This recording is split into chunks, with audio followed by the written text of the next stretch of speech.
The second question is, let's say you're going down the street or in groceries, does any of your voices ever just come out like, yes, or...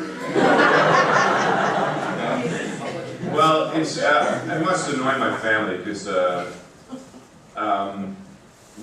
like last night my sisters were sort of a bonfire place and we're yakking away, and every time Steve and I will be yakking about something. And, we talk in a voice, or we do some weird thing. Hey, what's going on? it just sort of comes out. I don't know. Annoyed. Well, thank you. You're welcome. You're back. Yes, I know I shouldn't, but this question just popped into my head. I do remember that. You wanted to be in Star Wars for quite some time. Oh yeah. Yes.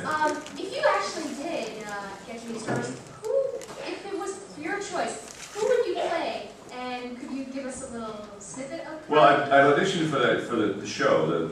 What's the one that's Clone Wars? A dozen times or so, and it's always been they're trying to. Apparently, the word is they're trying to find me a character, and it's always come very close. These are the second choice. They like what I'm doing. Corey Burton's in the show. And I love working with Corey. He's such a great guy.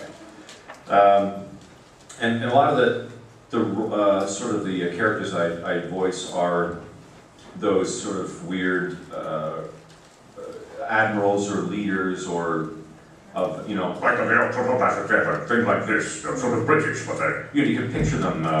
But I don't think the told show was going. And so I'm all. They seem to have me read characters like that. So trying to find me something in that realm. But I always picture like a weird character with like an alien thing, and it's always fun to try to find a voice for it. What's that? Admiral Akbar? Admiral Akbar, And it's just, I can do that. Just give me a shot. Come on, put me on the show. I know Corey.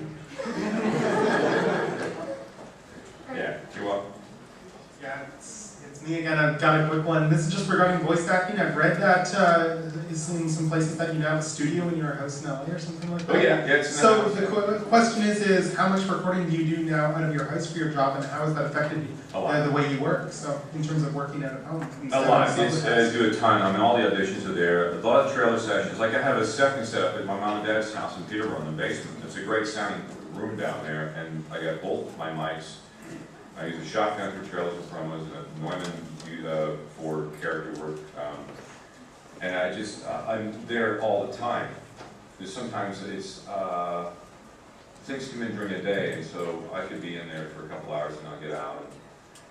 It just takes time to come up with voices. Animation voices take a long time, so they come in, and then you look at it and go, oh God, I have no idea what to do with this. And you kind of start playing around, and maybe a third or fourth take, something kind of clicks, and you go, oh, let's try that. And so that takes a little longer. So yeah, I spend a lot of time in there. So when I do animation cartoons, you have to go out to studios. It's nice because you're somewhere different. And down in LA, it's great. Disney, Warner Brothers, and there's all these cool places. I love that.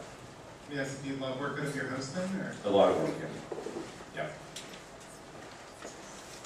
Hi there. Hey there. Jesus, nice calling.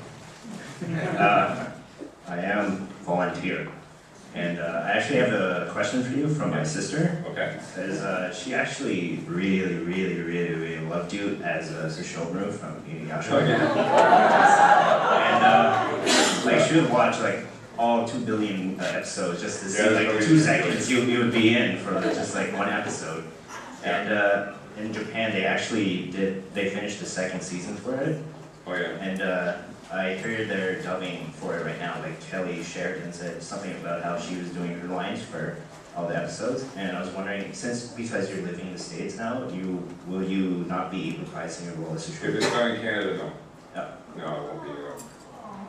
Okay. Very well. And the show comes in constant.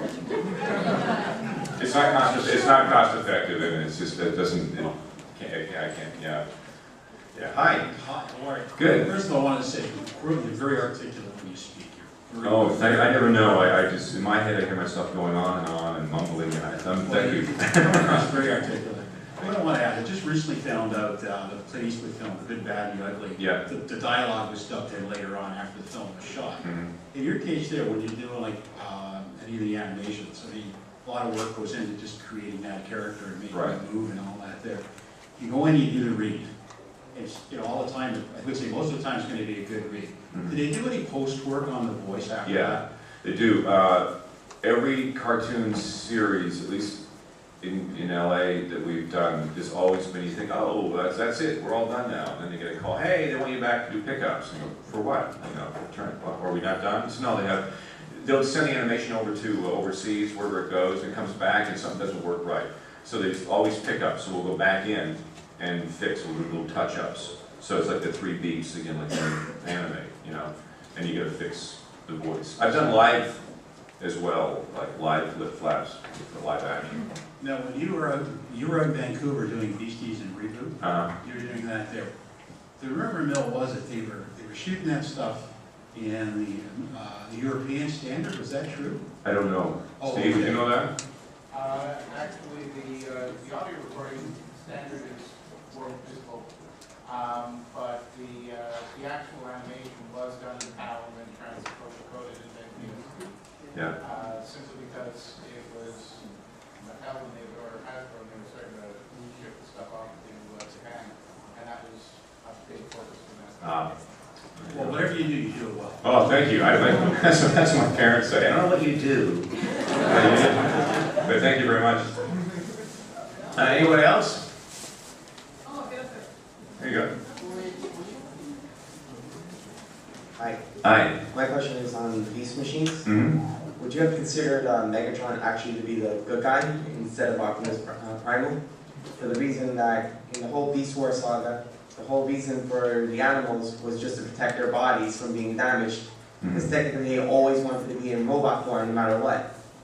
Now when you went to Beast Machines, Megatron was already there, dumped the Beast mode. As he said, really, you don't need them to begin with. Well, it's a good question, because here's the, if any of you are playing a character who's the bad character, they think what they're doing is absolutely what should be done. So that's, yeah, certainly. Because that's how it's supposed to come across. He believes this is what they're the bad guys, and this is the right way to go. So that's how you play that. You don't think you're doing something bad. You think it's the right thing to do.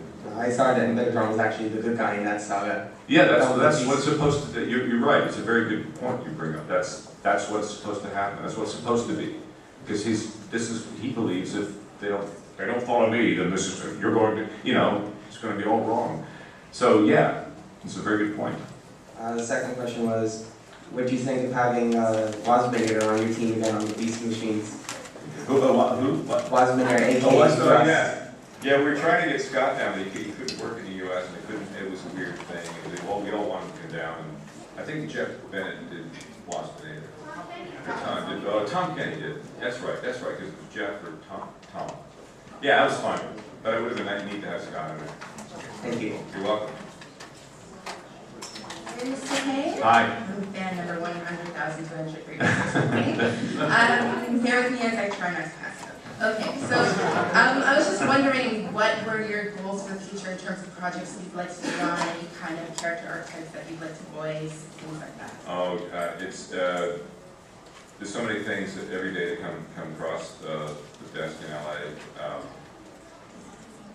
Waiting on a Disney series that may, there's so many things that are happening right now. The trailers are exciting. I'm reading those every day, and a few campaigns.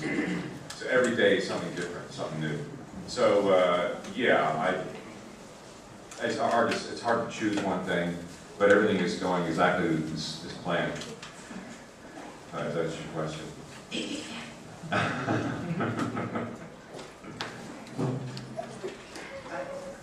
Hi.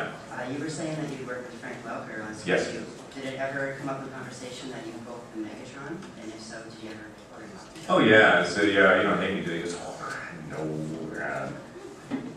no, that's the business, And he's just he's a great guy. The coolest thing was when we sit and record, we're in chairs, and he's down at the end there, and you'll hear this noise, you hear this Somebody said, sounds like a buzzsaw. What the hell was that? And it's Frank. He's incredible. Yeah, yeah.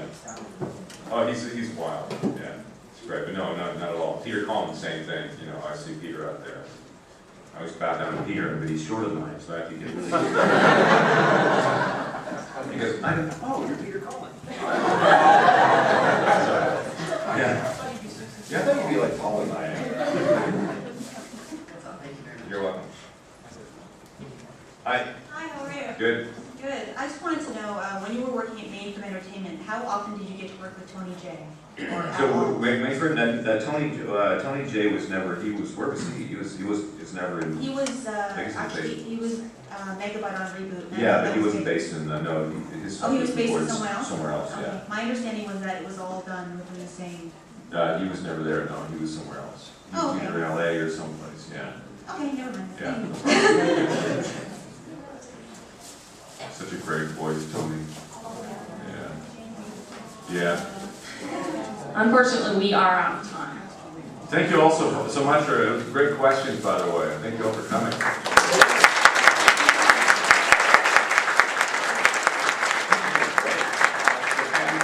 whole reason this show continues to go on and on, and the reason I'm here.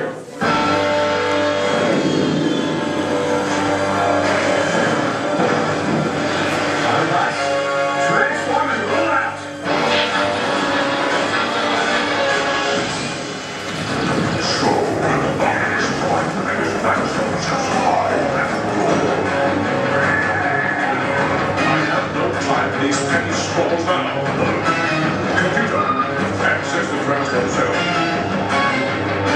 You Optimus is cruel to sacrifice yourself, don't you? Okay.